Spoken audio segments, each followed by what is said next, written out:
All right, so this is going to be the fifth lecture in our series on Don Marquis's Why Abortion is Immoral. And in this lecture, we're going to start looking at some of the alternative theories that Marquis considers. Remember, since this is an abductive argument, we're appealing to the best explanation for the wrongness of killing, and we would not really do a very good job if we didn't consider any other theories for the explanation of why killing is immoral. And so that's an important aspect of Marx's argument. He's going to have to try to rule out alternative theories that presumably would do just as good, if not a better job. So let's go ahead and take a look at some of what he says here.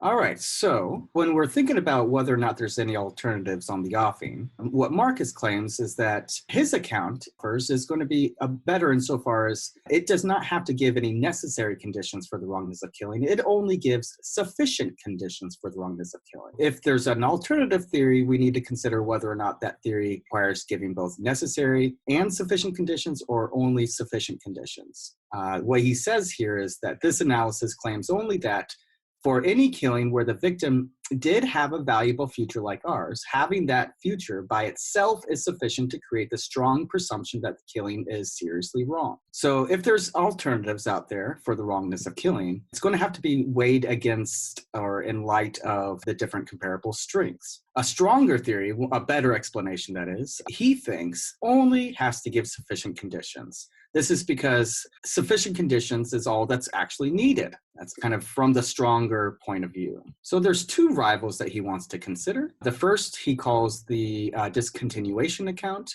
where this basically means that what people actually value is the experience of it, right? So killing, if it's wrong because it puts an end to your experiences. It puts an end or discontinues one's experience of life. The second account is the desire account, which basically says people have a very strong desire to continue to live. And so if killing is wrong, it's wrong because it interferes with, or in some sense frustrates, their ability to fulfill that desire to continue to live. Now, what Marcus actually thinks is that the discontinuation account is a better of the two alternatives. And so he's going to start by criticizing the desire account, which he doesn't think is as plausible as the discontinuation account. So let's look at the desire account.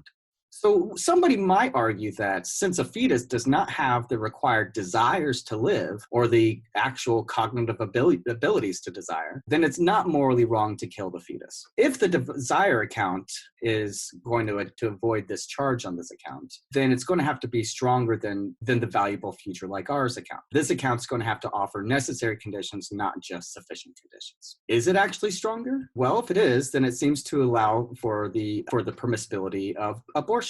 And Marcus thinks that, well, that's just not going to be a very plausible account for the wrongness of killing, insofar as killing a fetus is equivalent in the same category as killing you or me. Why is the valuable future like ours account supposed to be stronger? Well, the desire account requires, like we said, necessary and sufficient conditions, but having a desire to live be necessary for the wrongness of killing. And his account says that, no, it's just depriving someone's future life. That's all that's needed. You don't have to even have the desire to have a future of value. So for Marcus, the valuable future like ours account is going to be stronger insofar as it gives sufficient conditions, but not necessary ones. Marcus makes this interesting claim that it's obviously false to say that having the desire to live is a necessary condition for the wrongness of killing. Intuitively, we might think that it is seriously morally wrong to kill someone even if they lack a desire to live, right? So we might think, for example, someone who is severely depressed and suicidal, they might have no desire at all to continue to live, but it still would be morally wrong for someone to kill them. But Marcus thinks that there's an even deeper problem with the desire account.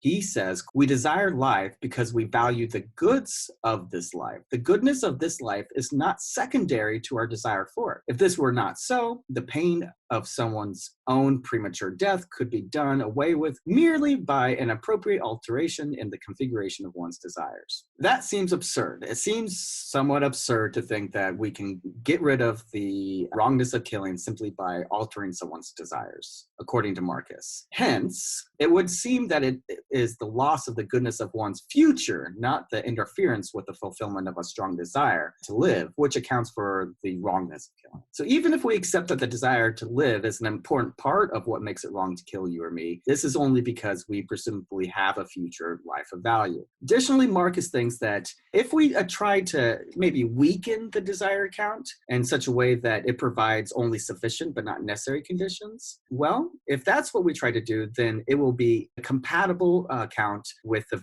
valuable future like ours account. So in other words, if we weaken it such that it's only sufficient conditions that matter, then it's really not that distinguishable from Marx's count, where we appeal to the loss of a valuable future, in which case it's on par with it. It no longer counts as a rival. All right, so the other alternative that he considers, remember this is called the discontinuation account. And Marcus suggests that this account is much more plausible. The basic idea here is that what makes killing you or me seriously wrong is that we lose out on our current experience of life. So right now you are watching this video, right now I'm making the video, and insofar as we value those experiences that we are currently having, it would be wrong to discontinue those current experiences. That's the basic idea. It's the experiences that we really value on this view. And so one might argue that since a fetus is not the sort of thing that can really experience life or value the experience, then it's not morally impermissible to kill a fetus. But on Marcus's view, the discontinuation account focuses only on the present, not on the future, right? It's the present and the past that really come into the fore with regard to what we experience. We have not yet experienced the future. And so on this account, we're just not even really focused on anything about the future itself. But Marcus's account does focus on the future, right? That's what it's all about, having a future life of value. And that's what's important. Any adequate account of the wrongness of killing is going to have to make some sense of the positive value of one's experiences, not just the past and present, but the future experiences as well. We don't simply value the present or the past. We value our future too. And in some cases, maybe even more so than the present. For example, we have no regrets. Maybe sometimes you'd like to think that I live for the future. I don't want to live in the past. You might also think that there are present pains in order to achieve some future rewards. And so it's the things that we take to be valuable in our future that we care about, not just in our past or in our current state, where we consider one's future value, right? So this is supposed to show us that it's the positive value of one's future experiences that's really doing the philosophical work here. But Marcus thinks that these two rivals are really symmetrical with his, up to the point where we consider the value of one's future. It's only when we start thinking about how we value one's future that we're able to show that the positive value one places on future experiences, that's really what's doing all of the work, giving us an explanation for the wrongness of killing itself.